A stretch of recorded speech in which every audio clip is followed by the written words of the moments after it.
Welcome back to You Multicultural and Doc Talk Manitoba project. This is your host, Jyoti Kalsi, and I have Dr. Denise Koh again with me in the studio here. Dr. Denise Koh is the Chief Occupational Medical Officer at Workplace Safety and Health Manitoba. Welcome again, and thank you for taking out the time. Yeah, my pleasure. I'll give you a few minutes again to introduce yourself and give our viewers a little bit of an introduction about you. Sure. So I'm Dr. Denise Koh, the Chief Occupational Medical Officer, or COMO for short, and that position is out of Workplace Safety and Health, which is part of the Government of Manitoba. I have another role, which is also a Medical Officer of Health, which is out of Population and Public Health, which is also out of Government of Manitoba with Manitoba Health. And seniors care. So throughout the pandemic, I've been focusing mainly on workplace COVID work. So that's really issues related to the workplaces, employers, workers, really trying to maintain that health and safety of workers, during the pandemic.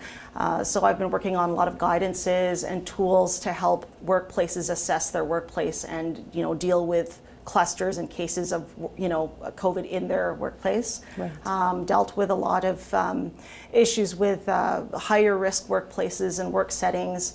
And also managing a lot of the public health management of clusters and outbreaks within workplaces. So quite a number of different things. It's been a mixed bag. Yes, thank you very much for doing all that you have done during this entire year and have been doing now, because although the race is already won, but we are still in the last edge of that, and we still need to cover that. So thank you very much.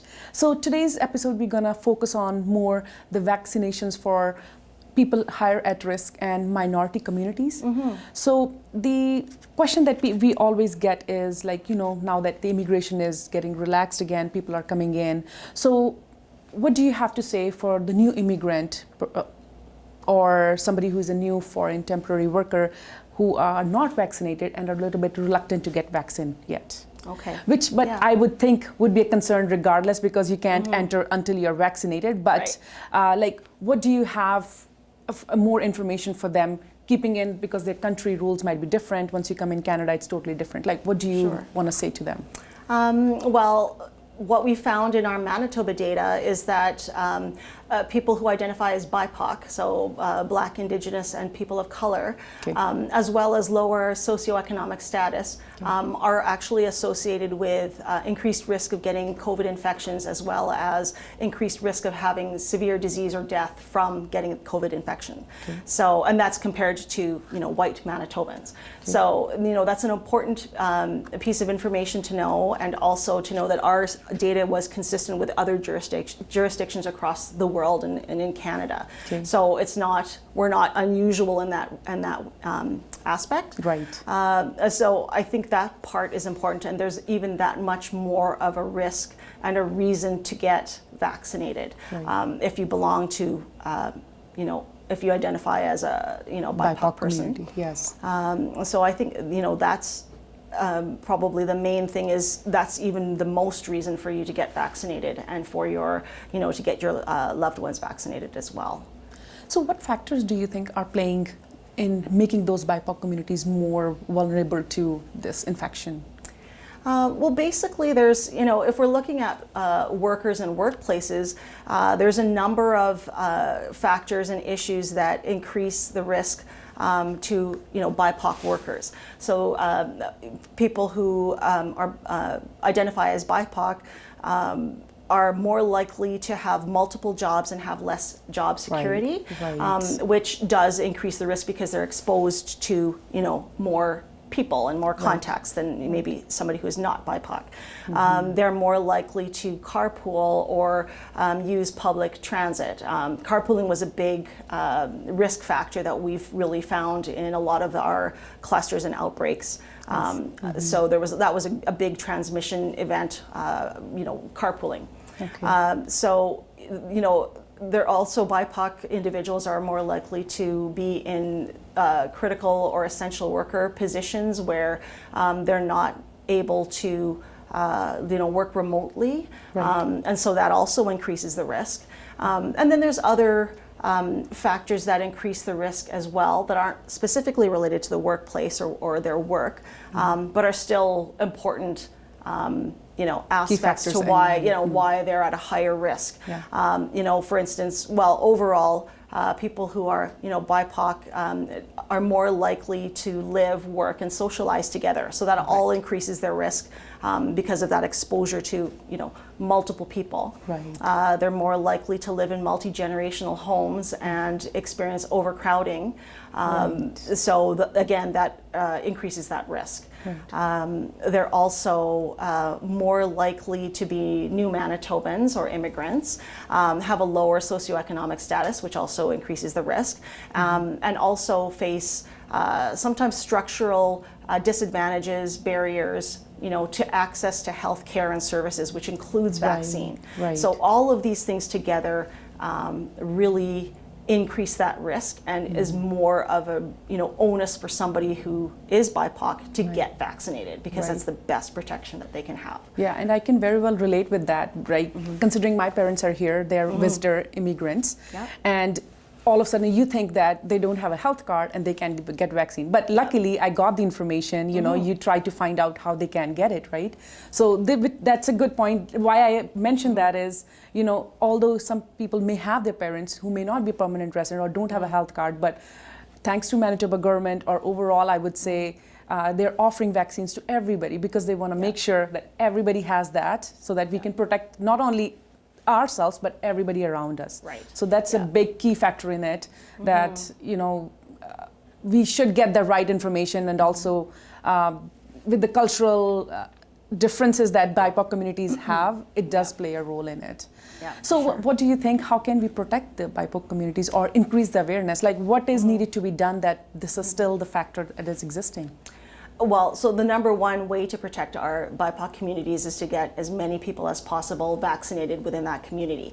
Best way, bar none, the best way to protect that community. Right. In terms of increasing awareness to get to that stage, right. It's important for us to ensure that we have the proper resources. So that might be, educational materials and information that's translated in the proper languages. Yeah. Overcoming some of those barriers to the care or to the access. So that might mean having vaccine clinics in an ethnocultural community center, for instance, or some other place where people of that ethnocultural community, can go to. Feel comfortable and go there. Yeah. And so, those are important things. I mean, there's other things too. Incentives is an important thing. So, consider things like transportation, because that has been a problem for some people to get to the vaccine site. Right. Childcare, that might be something to consider and offer. And then I think one of the really important ones is really to have champions in that community. So, healthcare champions, but also just community leaders, really getting that information out, spreading the word as to why they're vaccinated, dispelling that misinformation, and even, helping, if they know somebody or a group of people who aren't able to get there, maybe, facilitating getting that. Getting a bus or something and getting everybody together and getting vaccinated. So, lots of things that can be done.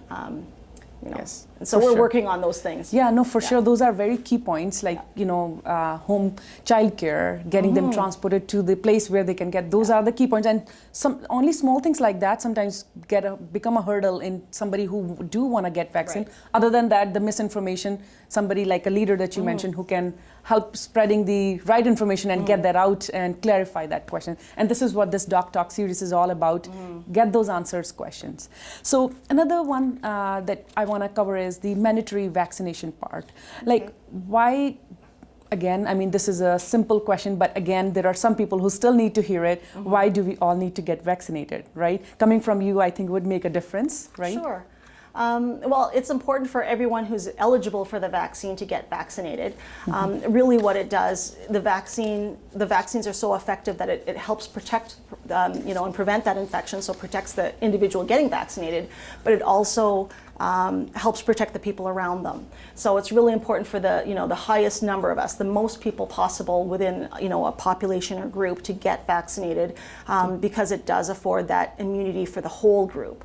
What we call herd immunity. Right. So it really does decrease the ability for the virus to circulate because the people are protected. Right. So the more people are protected, there are some individuals in a group who can't get vaccinated, for whatever medical, or whatever reasons. And so, having more people around them that are protected does protect that person who can't get that vaccine. Definitely. So very important for everybody to get the vaccine. Definitely. Yeah. And what area or places would require the mandatory vaccines, you think? So what we have right now is a mandated testing program. Okay. So whereby, workers who are not able to provide proof of full vaccination, they must undergo regular testing to ensure that they're not bringing the, infection into the workplace. And how soon is that? Like, after what time period do they need to get that test? Like, just once? No, it would be a regular testing. Okay. So for somebody who's not able to provide that proof of vaccine status, right. They would potentially have to, let's say if they're a full-time worker, they might have to undergo testing up to 3 times a week. Oh, wow. Okay. To ensure that there's, help to ensure that there's, the lowest risk possible of bringing the infection into the workplace. Right. But right now, we don't fully have that. Okay. But we also did make those recommendations to employers to follow our lead. So, there might be employers out there who might, mandate vaccines or do mandated testing programs or something like that. So, in those situations, those workers would then need to be, vaccinated or follow whatever the policies are in that workplace. Right. So could you discuss about the development of healthcare industry based on a safety program? Sure. So industry-based safety programs are basically, they're industry or sector specific. Okay. And they're basically programs that provide, health and safety in the workplace resources and training to their organization, so to that association. So for instance, we have one for heavy construction, we have one for agriculture, manufacturing, transportation, and currently we don't have one, or we haven't had one for healthcare, which was one that we really it's great that we have it, we really needed it. Right. And so now one is being created for that, and I've been involved with some of the consultations around that. So. Okay, awesome.